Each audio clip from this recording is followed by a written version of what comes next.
नमस्कार, अनादि टीवी के खास कार्यक्रम अटेंशन में आपका स्वागत है। अटेंशन में आज बात बीजेपी के उन नेताओं की टेंशन की जिनकी राजनीति युवा पीढ़ी और संगठन के नियमों की वजह से खतरे में पड़ती नजर आ रही है और रही सही कसर कांग्रेस से बीजेपी में आए नेता पूरी कर रहे हैं, क्योंकि अभी तक पार्टी के उम्रदराज नेताओं को निगम मंडलों की आस थी, लेकिन सिंधिया समर्थक और उपचुनाव हार चुके पूर्व विधायकों ने निगमों की तरफ नजरें गड़ा दी है। तो बुजुर्गों की खतरे में पड़ती सियासत पर देखिए हमारी ये रिपोर्ट।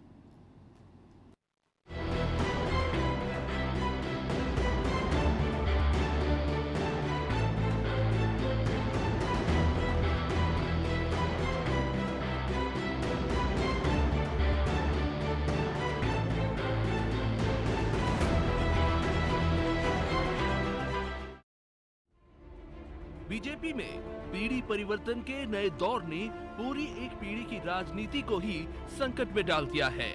जब उम्र के आधार पर शिवराज सिंह चौहान ने अपने तीसरे कार्यकाल में बाबूलाल गौर और सरताज सिंह चौहान जैसे नेताओं को मंत्रिमंडल से हटा दिया था, तो लगा था कि केंद्र सरकार के 75+ के फॉर्मूले के कारण दोनों पर गाज गिरी है। फिर राकेश सिंह को हटाकर युवा वी.डी. शर्मा को प्रदेश भाजपा की कमान सौंपी तो कहा गया कि भाजपा युवा नेतृत्व को सामने ला रही है। इससे पहले उनका रास्ता साफ करने के लिए मंडल अध्यक्ष की उम्र 35 साल और जिला अध्यक्ष की उम्र की सीमा 45 साल तक तय कर दी गई। दोनों में अपवाद स्वरूप 5 साल की छूट भी दी गई। नतीजा ये निकला कि भोपाल, इंदौर और सागर जैसे शहरों में कमान युवाओं के हाथ में आ गई। वी.डी. शर्मा ने अपने 5 महामंत्री भी बनाए तो राजनीति के लिहाजे से कमोबेश युवा ही बनाए। इसके बाद जिनको टिकट नहीं मिला था या जिन्हें सरकार में स्थान नहीं मिला था, उनको लगा कि शायद संगठन में उन्हें स्थान मिलेगा, लेकिन उनका ये सपना भी चकनाचूर होता नजर आ रहा है। बीजेपी ने तय किया है कि संगठन में 55 साल से ज्यादा उम्र वालों को स्थान नहीं मिलेगा। इससे बीजेपी के अनुभवी और उम्रदराज नेताओं में रोष है। हालांकि बीजेपी उम्रदराज नेताओं में नाराजगी की बात से इनकार करती नजर आ रही है। साथ ही उनका कहना है कि बीजेपी विचारधारा वाली पार्टी है। वहीं कांग्रेस ने बीजेपी के 55 साल के दायरे पर निशाना साधा और कहा कि बीजेपी और प्रदेश सरकार की अग्नि परीक्षा है, क्योंकि बीजेपी में वर्चस्व की लड़ाई चल रही है। देखो, अटकलों का कोई काम ही नहीं है भारतीय जनता पार्टी में। भारतीय जनता पार्टी में सारे काम व्यवस्थित तरीके से सामूहिक निर्णय के आधार पर होते हैं और संगठन में अध्यक्ष के बाद महामंत्रियों की नियुक्ति हो चुकी है। बाकी जो पदाधिकारी हैं उन पर भी काम चल रहा है। सभी लोग मिल बैठ कर बात कर रहे हैं कि कौन कार्यकर्ता किसके काबिल है और बहुत जल्दी आपके सामने परिणाम आएंगे। क्योंकि भारतीय जनता पार्टी तो विचार आधारित संगठन है, परिवार आधारित तो है नहीं कि परिवार ने कह दिया कि राहुल गांधी भले ही अयोग्य है तो उसको अध्यक्ष बना दो, सोनिया गांधी भले ही बीमार हैं तो उसको अध्यक्ष बना दो। ऐसी संस्कृति हमारे यहाँ तो है नहीं।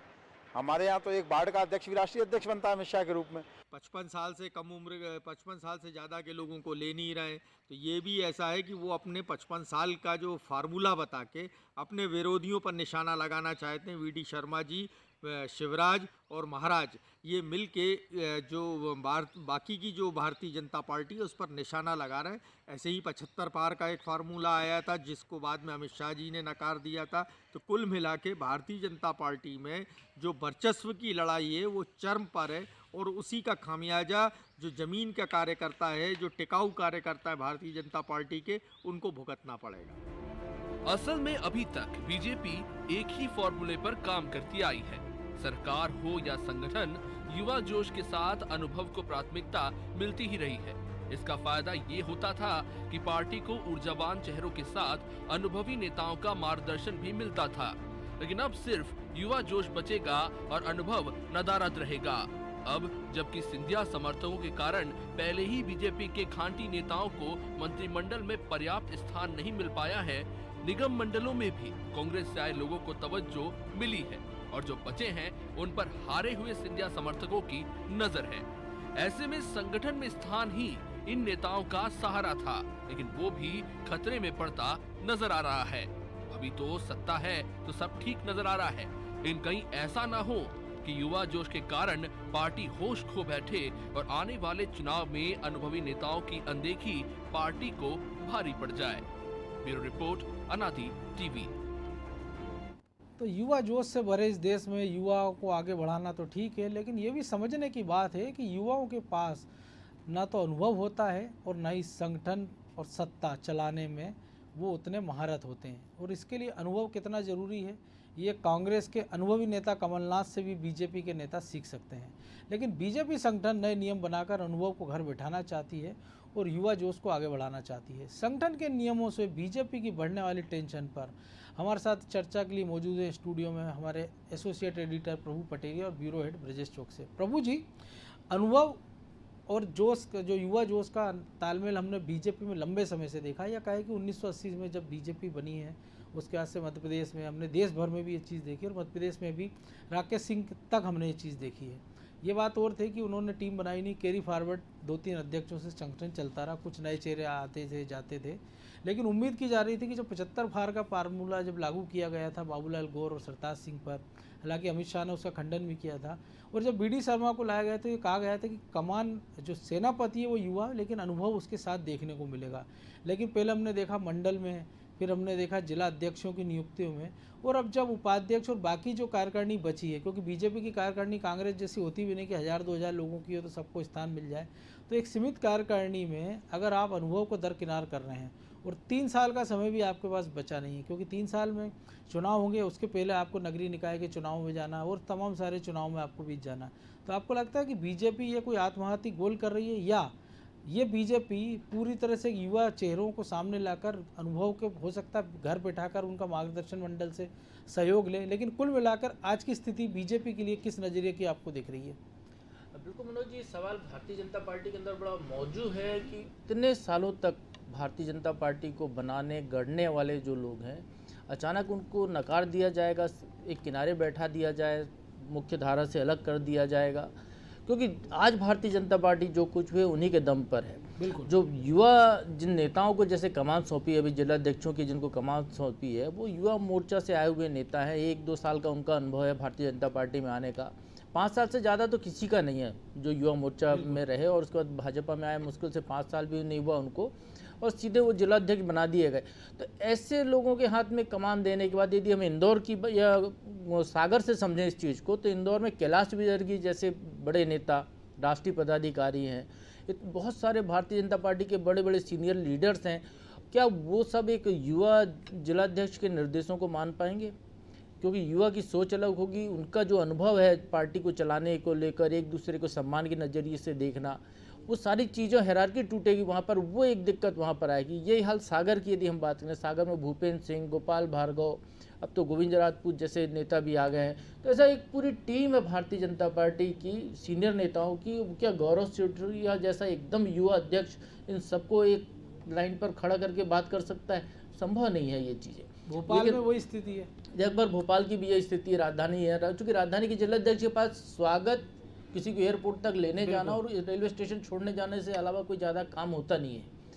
वैसे भी हम देख रहे हैं कि यहाँ की पूरी कमान जो है भारतीय जनता पार्टी की जो सीनियर लीडर है, पुराने अनुभवी भगवान दास सबनानी के हाथ में। जिलाध्यक्ष तो केवल वही स्वागत तोरण द्वार सजाने से ज़्यादा उनकी भूमिका यहाँ पर होती नहीं है कि भीड़ ले आओ, स्वागत करने चले जाओ और विदाई दे आओ। बिल्कुल। लेकिन बाकी जिलों में बड़ी दिक्कत की स्थिति इससे लेकर भारतीय जनता पार्टी में निर्मित हो रही है। जब हम आपसी बातचीत करते हैं बड़े नेताओं के साथ, तो वो भी इस पर उनको भी बड़ा आश्चर्य होता है कि ऐसा क्यों होकर दिया पार्टी ने, क्योंकि सीनियरिटी का एक अपना महत्व है और अनुभव जो सबसे बड़ा उनके पास है कि यदि कोई नाराज़ है तो नाराज़ क्यों है, वो घर बैठे वो कारण समझ सकते हैं, उसको मनाने के उपाय उनके पास है। उनके एक फ़ोन कॉल पर नाराज़ व्यक्ति पार्टी के काम के लिए जुट जाता है। लेकिन युवाओं के साथ वो स्थिति नहीं है, ना तो ये उतना उनको सम्मान दे सकते हैं, ना इनके पास उतना अनुभव है कि उनके बिना काम चला ले। तो एक जो बड़ा generation gap Bharatiya Janata party के अंदर जो पैदा किया जा रहा है, वो कहीं ना कहीं पार्टी के लिए नुकसानदेह अभी फिलहाल तो दिखाई देता है मनोज जी।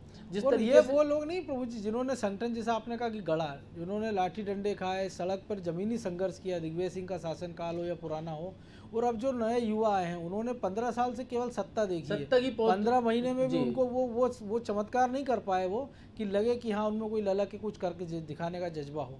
तो ये एक बड़ी दिक्कत है। और वही चीज़ अब यदि वो प्रदेश में करने जा रहे हैं, जैसे कि संकेत दिए गए हैं कि 55 साल से अंदर की टीम होगी, चूँकि अध्यक्ष ही 50 साल के हैं तो उससे ज़्यादा सीनियर टीम नहीं रखी जा सकती है। लेकिन इसी पार्टी में बहुत सीनियर लोग रहे हैं, लंबे समय तक उनने काम किया। यदि हम कहें कि प्रभात झा यदि केंद्रीय भाजपा की टीम से मुक्त हो गए हैं, प्रदेश में पूरी तरह सक्रिय हैं, क्या प्रभात झा को यहाँ स्थान नहीं मिलेगा? क्या अनूप मिश्रा को यहाँ स्थान नहीं मिलेगा? क्या वो दीपक जोशी जो केवल इसलिए शांत हो गए अब तमाम बगावत के सुरों के बावजूद कि पार्टी ने उनको कहा कि हम संगठन में एडजस्ट कर लेंगे, क्या उनको घर बैठा दिया जाएगा? रघुनंदन शर्मा जैसे नेता हैं जिनने लंबे समय तक कार्यालय को संभाला है। तो ऐसे बहुत सारे नेताओं की फौज है भारतीय जनता पार्टी में, अनगिनत नेता है जिनने यहाँ पर परिश्रम किया। उनको ज़्यादा कुछ नहीं चाहिए, केवल सम्मान चाहिए, और वो सम्मान भी उनसे छीन लिया जाए। और भारतीय जनता पार्टी में यही पहली बार ये हुआ है जिसमें लालकृष्ण आडवाणी जैसे बुजुर्ग नेता, अटल जी जैसे बुजुर्ग नेता जिस पार्टी को सत्ता के दरवाजे तक लेकर पहुंचे, ठाकरे उन्हीं को जो है अपने मार्गदर्शक मंडल के नाते बिठा दिया, और साल में एक बार उनके जन्मदिन पर आप उनके दरवाजे पर चले जाएं और बाकी समय साल भर कोई उनको पूछे ना। तो ये एक जो विषम स्थिति निर्मित हो गई है भारतीय जनता पार्टी के अंदर, तो कहीं ना कहीं ये वाकई में बड़ा नुकसान है। यदि हम कांग्रेस से तुलना करते हैं तो कांग्रेस में ये है कि लंबे समय से यदि कहें तो पिछले 30-35 साल से वही जोड़ी सरकार कांग्रेस को लीड कर रही है जो 30 साल पहले कर रही थी, और वही जोड़ी अभी भी लीड कर रही। तो वहाँ पर भी एक बड़ा जनरेशन गैप का मामला आ गया है कि जो बीच की पूरी पीढ़ी है वो नाराज बैठी हुई है। वही स्थिति कहीं भारतीय जनता पार्टी में ना निर्मित हो जाए युवाओं को लेकर, उसके उलट तो वो इससे संभालना होगा पार्टी को। और भारतीय जनता पार्टी में संतुलन की एक परंपरा रही है, हमने देखा है। जैसे अभी हम बात करें कि जो प्रदेश संगठन महामंत्री हैं सुहास भगत, यदि युवाओं को टीम ले रहे हैं तो सुहास भगत का क्या होगा? क्योंकि आप हितानंद शर्मा को युवा ले आए हैं तो क्या मतलब उनको रिप्लेस करने जा रहे हैं? तो ऐसे बहुत सारे सवाल यहाँ पर खड़े होते हैं जिसका जवाब भाजपा को देना होगा। और मुझे लगता है कि जो वरिष्ठ नेता है उनको इस चीज़ को समझना चाहिए कि जो अनुभवी है, जो उनको योग्यता है, जो काम करके दिखाते हैं और जिनके बैठने से ही बैठ के संभल जाती है। बिल्कुल, हमने 2 चेहरे देखे मनोज जी, जब शिवराज सिंह चौहान मुख्यमंत्री बने थे, युवा नेता थे, तो प्रदेश अध्यक्ष भी उसके पहले बने। तो जब वो पार्टी को चलाने का काम होता है या सरकार से जुड़ा कोई मामला नियुक्ति से जैसा होता है या विधायकों की टिकट का मामला आता, तो कैलाश जोशी जी के पास या सुंदर पटवा जी के पास आग्रह करते थे, वो कार्यालय आ जाते थे और जोशी जी तो कार्यालय के पोर्च में ही कुर्सी डालकर बैठ जाते थे। बिल्कुल। उसके बाद कहीं कोई विरोध का सुर सुनाई नहीं देता था। किसी ने कुछ बोलने की कोशिश भी की तो एक झाड़ उसको पड़ जाती थी और वो बिल्कुल शांत हो जाता था, जोशी जी के चरण छूकर आगे बढ़ जाता था। तो ऐसे अनुभव की खान जहाँ जिस पार्टी के नेता हैं, आप यदि उनको तिलांजलि दे रहे हैं तो मुझे नहीं लगता इस पार्टी के लिए बहुत अच्छे शुभ संकेत दिखाई देते हैं। बिल्कुल ब्रजेश जी, एक दोहरा संकट हो रहा है जो प्रभु जी ने कहा कि जिन 2 नेताओं का, तीसरे नेता भी हमने देखा सारंग जी, कैलाश सारंग जी का निधन हो गया है, पटवा जी नहीं रहे, जोशी जी नहीं रहे। एक ऐसी युवा पीढ़ी जो प्यारेलाल खंडेलवाल और कुशवाहा ठाकरे के बाद ये तिकड़ी लंबे समय तक एक तरह से जो वो कहते थे संगठन में वो हो जाता था। शिवराज जी हो या बाकी लोग उनकी बात नहीं टालते थे, जितने भी सीनियर लोग हैं। उनके जाने के बाद जो खालीपन है उसकी जगह जो कुछ और अनुभवी नेता ले सकते थे, तो एक बिल्कुल ऊपर से नीचे तक एकदम शून्य हो गया। एक कह सकते हैं कि वीडी शर्मा के नीचे उन्होंने कहा सारे युवा हैं और ऊपर की पीढ़ी को आपने घर बैठाने का इंतजाम कर दिया जिनका अनुभव की ज़रूरत थी। और संगठन के नज़रिए से भी हम देखें कि पहले कप्तान सिंह सोलंकी उम्रदराज थे, उमा भारती युवा थी, माखन सिंह हो गए हों, फिर शिवराज जी हो गए हो। अब एक दौर ऐसा आया कि पहले अरविंद मेनन अपेक्षाकृत शिवराज जी से उम्र में कम, अब वीडी शर्मा भी उनसे उम्र में कम है और शायद सुभाष भगत भी उनसे कम है।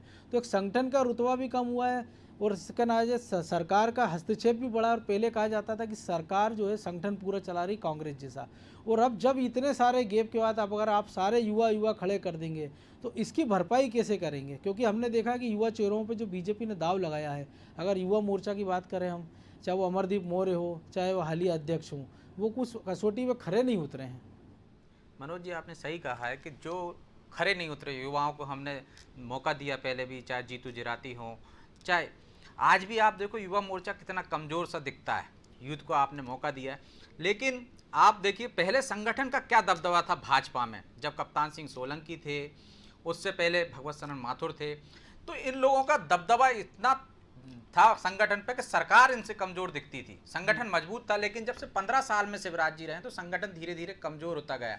उसकी वजह है कि ऐसे अध्यक्ष आए जो कमतर थे, या शिवराज जी से यदि प्रभात झा को हम छोड़ दें तो इसके बाद नंदू भैया आए, राकेश सिंह आए, तो संगठन कमज़ोर दिखता गया। लेकिन फिर भी ये सीनियर थे तो इनकी लोग सुनते थे, और सीनियर की सुनता है जूनियर। जैसे यदि आप आज प्यारेलाल खंडेलवाल होते या सारंग जी होते तो क्या आप इनको दरकिनार कर सकते थे? नहीं कर सकते थे। आज इनको दरकिनार करने से आपकी स्थिति भी वैसी हो जाएगी जैसी कांग्रेस की हो गई। कांग्रेस में एक युवा और बुजुर्गों में एक द्वंद्व सा शुरू हो गया है, झगड़े शुरू हो गए हैं।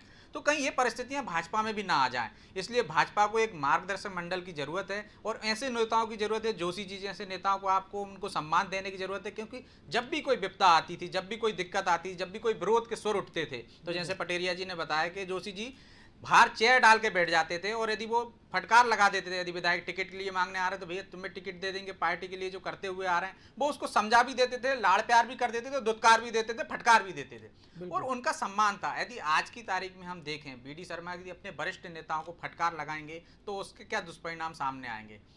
जैसा जो बुजुर्ग नेता कर सकते थे वैसा नहीं करते, तो आज उनको एक सम्मान की दृष्टि से इस जगह पर रखना पड़ेगा कि जब आपके पास कोई परिस्थिति आए, आपके सीनियर लीडर आपकी नहीं सुन रहा हो तो आप उनके पास जा सकते हो कि जैसे जोशी जी के पास चले जाते थे, शिवराज जी पटवा जी के पास चले जाते थे या सारंग जी के पास चले जाते थे, तो वो बीच बिचौलिए के या बीच का काम करके समझा देते थे या मामले को संभाल लेते थे। अब वो परिस्थितियां नहीं दिख रही हैं यहाँ पे। जिस तरह से यूथ आ रहे हैं, जिलाध्यक्ष आ रहे हैं और 55 साल से कम उम्र के रखेंगे, तो जो वरिष्ठ नेता हैं इतने सालों से संगठन को गढ़ने का काम करते आ रहे हैं, संगठन को आज तक इस स्थिति में पहुंचाने के लिए वो हैं, उनने पूरी मेहनत लगा दी, तो आप उनको दरकिनार करोगे तो उसका खामियाजा तो आपको भुगतना ही पड़ेगा। बिल्कुल। प्रभु जी, जो प्रभारी रहे पहले, आपने भी लंबे समय देखा कि अरुण जेटली मध्य प्रदेश के प्रभारी रहे, जब कैंपेन 2003 की सरकार जो बनी, एक बड़ा श्रेय मिस्टर बंटाधार और तमाम सारी उनकी प्लानिंग थी। इसके बाद हमने देखा अनंत कुमार लंबे समय से रहे, इसके बाद विनय सहस्त्रबुद्धे उतना दखल नहीं रहा, दिल्ली आते जाते रहे और अब नए प्रभारी मध्य प्रदेश को मिल गए। दिल्ली में बात करें, पहले रामलाल लगातार आया करते थे, उम्र दराज थे और उनकी बात भी कोई नहीं काटता था और उस समकक्ष थे कि वो जो भोपाल की बात थी वो दिल्ली में आसानी से कह पाते थे। अब नए प्रभारी आ गए हैं, पूरी नीचे युवा टीम बना दी गई है, तो इसका एक सकारात्मक भी पहलू भी, एक नकारात्मक पहलू भी है। लेकिन आपको नहीं लगता कि प्रभारी के नाते भी उनके सामने, प्रभारी के सामने भी कई सारे संकट होंगे, युवा होने के नाते, युवा टीम के नाते, क्योंकि उनके पास भी अनुभव की कमी है और जो टीम उनको मिल रही है उसके पास भी अनुभव की कमी है?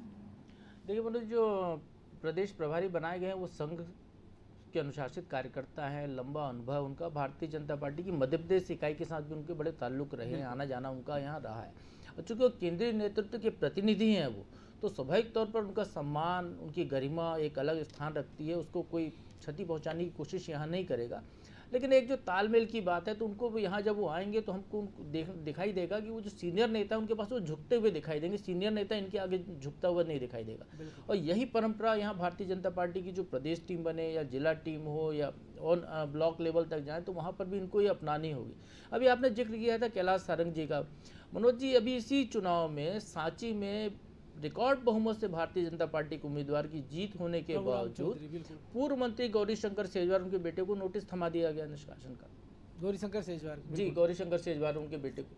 आप ये मैं बताता हूँ कि कैलाश सारंग जी को हमेशा पार्टी अनुशासन समिति का जिम्मा देती थी। कैलाश सारंग जी लंबी बैठकें करते थे, चूँकि वो पूरे प्रदेश के कार्यकर्ताओं को जानते थे, एक एक आदमी से रूबरू था, वो फ़ोन पर डांटते भी थे, बुलाकर बात भी करते थे और समझाइश भी देते थे।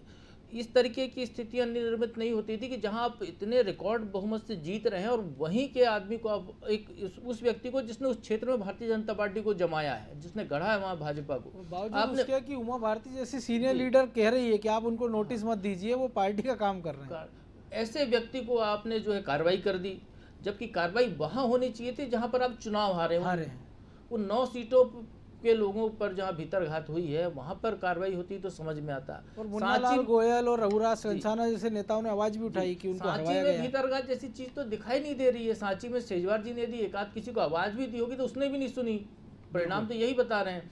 तो ऐसे व्यक्ति को जो कि एक आपका प्रतीक है वहां पर, जिसने उस क्षेत्र में भारतीय जनता पार्टी को इतने सालों तक सींचा है, 8 चुनाव लगातार लड़े हैं, चुनाव जीतते रहे लंबे समय तक आपके लिए, और उस व्यक्ति पे तो ये जो है ये जो गैप आ रहा है ना, जनरेशन गैप, ये उसका नतीजा है, उसका परिणाम है कि आपने कुछ नहीं, किसी ने कहा कि किसी ने शिकायत कर दी, आपने बिना जाने पहचाने अपने सीनियर नेता को ही आहत कर दिया।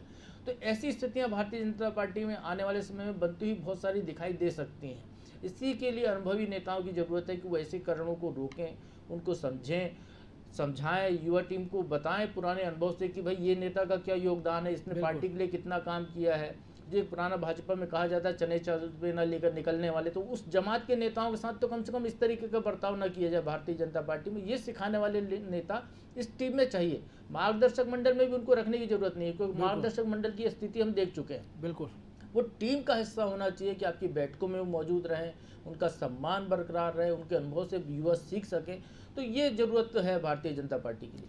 तो ये ब्रजेश जी, ये जो प्रभु जी ने कहा निश्चित तौर पर 16 सही बात है, लेकिन जो स्थिति हम देख रहे हैं कि वो 2018 से जब राकेश सिंह अध्यक्ष बने तब से इसकी शुरुआत तो होती नहीं लग रही कि आप रामकृष्ण कुशमरिया जैसे नेता को प्रभात झा नहीं बना पाए, नतीजा हुआ है जयंत मलैया बहुत कम वोटों से हार गए।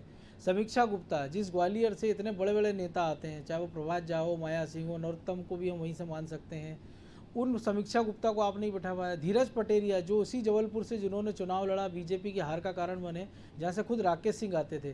तो कहीं ना कहीं ये जो ईगो का टकराव रहा, उसकी शुरुआत 2018 के शुरुआत से हो गई थी, और ये अब जाके हम देख रहे हैं कि अगर ये 2023 तक यही स्थिति रही, अगर यही युवा टीम रही, यही लोग रहे, यही चेहरे जैसा कि अभी तक खाका बुना जा रहा है, तो 2023 में इससे बड़ा संकट खड़ा हो जाएगा, क्योंकि आपके पास वो लोग नहीं होंगे जो किसी को डपट के बिठा पाएंगे, जो किसी से बात करेंगे, जो किसी को मान सम्मान की खातिर ये कहेंगे कि आप पार्टी के हित में आप भीतरघात मत करिए, बैठ जाइए, या बागी होकर चुनाव मत लड़िए। निश्चित तौर पे मनोज जी इसका खामियाजा भुगतना पड़ सकता है यदि भाजपा आज नहीं संभली। तो 2018 की यदि हम बात कर रहे हैं तो वहाँ भी ये संकट आया था। यही वजह रही कि समीक्षा गुप्ता और इन सबको आज की तारीख में आप नहीं बिठा पाए थे नाराजगी के कारण। यदि आप सोचिए, कल्पना कीजिए कि यदि जोशी जी होते, सारंग जी होते या प्यारेलाल खंडेलवाल जी होते, तो तब कभी किसी ने आवाज़ उठाने की हिम्मत की है? संगठन में कोई उनसे अपनी बात कहने की हिम्मत नहीं।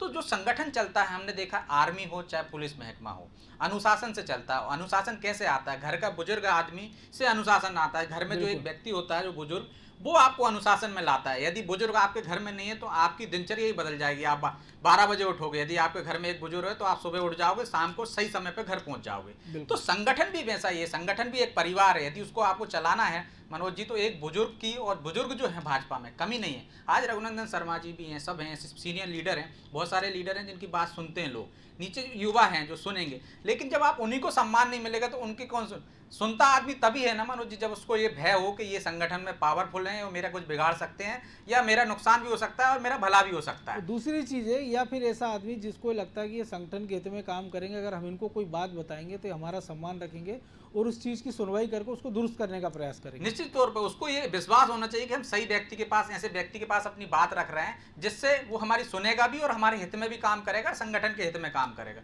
अब युवा आज की तारीख में सारे युवा हो जाएंगे तो हम युवाओं को देखते हैं, युवाओं की सोच अलग होती है।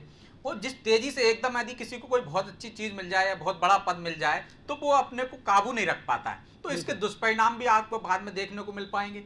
तो इसके लिए सबसे बड़ी तरीका यही है कि आप, जैसे इन्होंने कहा है पटेरिया जी ने, कि आप वरिष्ठ नेताओं को सम्मान दीजिए, संगठन में जगह दीजिए। संगठन में ही जगह देंगे तभी उनकी सुनवाई होगी, उनकी लोग सुनेंगे। युवा जब सुनेंगे उनकी, तो वो सही रास्ते पे जाएंगे। यदि कहीं भटकते भी दिखेंगे हमें यूथ कांग्रेस के या युवा जो जिलाध्यक्ष आप बना रहे हो, तो वो उनकी सुन। अब आपने यदि जूनियर ही रख दिया, बीडी शर्मा जी के अधीनस्थ सारे जूनियर हैं, तो वो उनसे हिम्मत कैसे कर पाएंगे मनोज जी कि आप गलत कर रहे हो? यदि सीनियर लीडर होगा तो वो साफ साफ कह देगा ये गलत रास्ता है या गलत निर्णय है आपका, इसको सुधारिए। तो ये बहुत जरूरी है, इसलिए सीनियरों को रखना चाहिए। अन्यथा भाजपा को आप जैसा कह रहे हैं कि 2023 में बहुत नुकसान उठाना पड़ सकता है। वहाँ ऐसा व्यक्ति उनके पास नहीं रहेगा जो समझा सके। तो एक बगावत की, जो कांग्रेस में अभी बगावत की जैसे चल रही है, हमने राजस्थान में देखा, बुजुर्गों और युवाओं में झगड़े। मध्य प्रदेश में हम कांग्रेस की दुर्गति देख रहे हैं, उसका भी एक ही कारण है। तो ऐसी स्थिति भाजपा में ना बने, इसका अभी से उनको ध्यान रखना होगा। बिल्कुल, निश्चित तौर पर युवा जोश के साथ साथ एक अनुभव भी इसलिए जरूरी है। मध्य प्रदेश में कांग्रेस इसका उदाहरण, जैसा आपने कहा